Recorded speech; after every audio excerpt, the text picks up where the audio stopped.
Llamamos posesión al sentimiento o la certeza de que un cuerpo ha sido ocupado por un espíritu o demonio maligno y que solo podrá ser expulsado a través de técnicas religiosas o chamánicas, como el exorcismo.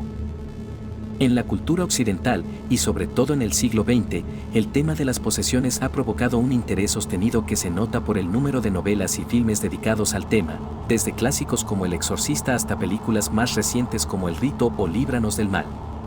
Algunas de estas películas se han basado en casos de posesión real, descritos en otros videos de Leyendas S.A., pero en este queremos contarte de 5 casos menos conocidos, aunque igual de perturbadores. 5 casos de posesión muy perturbadores. Uno de los casos más famosos de posesión y exorcismo en Inglaterra fue el de George Lukens, acaecido en 1778 en el condado de Somerset. Lukens dijo estar poseído por 7 demonios y los que lo conocían atestiguaron su comportamiento extremadamente violento y algunas extrañas habilidades, como la de recitar oraciones e himnos religiosos, como el Te Deum, en forma invertida.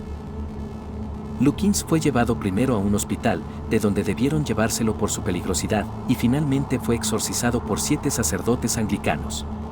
En su época este caso despertó una fuerte polémica y hubo quienes acusaron a Lukens de haber simulado la posesión.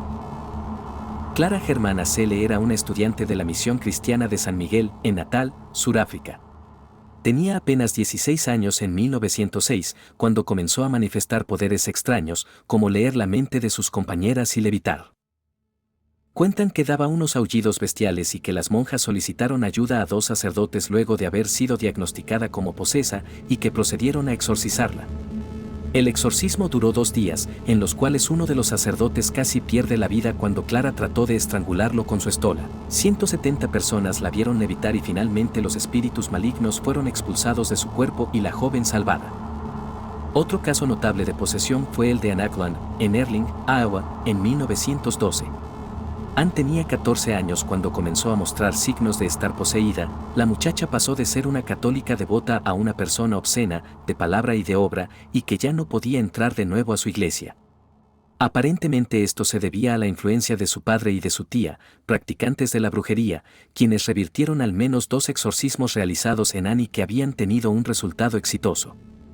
16 años después, en 1928, Anne volvió a pedir ayuda a la iglesia y fue llevada a un convento donde se le sometió a un exorcismo de 23 días en el que habló en lenguas extranjeras, reveló secretos de las monjas y hasta levitó.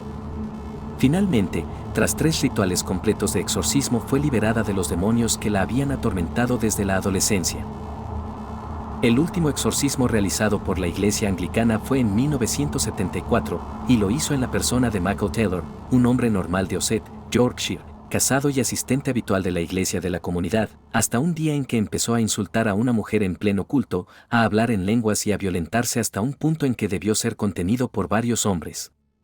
Taylor fue sometido a un exorcismo que presuntamente expulsó de su cuerpo 40 demonios, aunque aparentemente quedaron 3, lo que explicaría que poco después del ritual de expulsión asesinase salvajemente a su esposa y a su perro. La iglesia anglicana no autorizó un nuevo ritual, y Taylor fue internado en una clínica psiquiátrica por varios años. Posteriormente sería acusado de agresión sexual y nuevamente manifestaría señales de demencia, que desaparecieron sospechosamente al retirarse los cargos.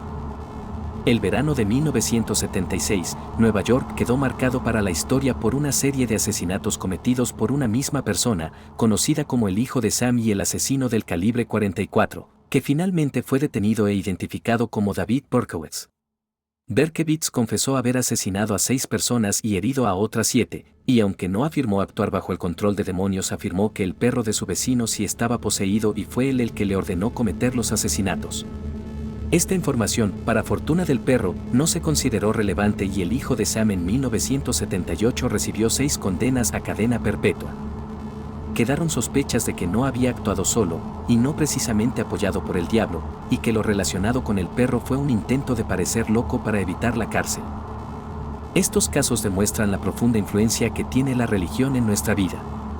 De hecho, son muy raros, si no inexistentes, los casos en que una persona atea haya sido poseída por algún espíritu, malo o bueno. Al parecer, si crees en demonios tendrás más posibilidades de ser poseído por uno.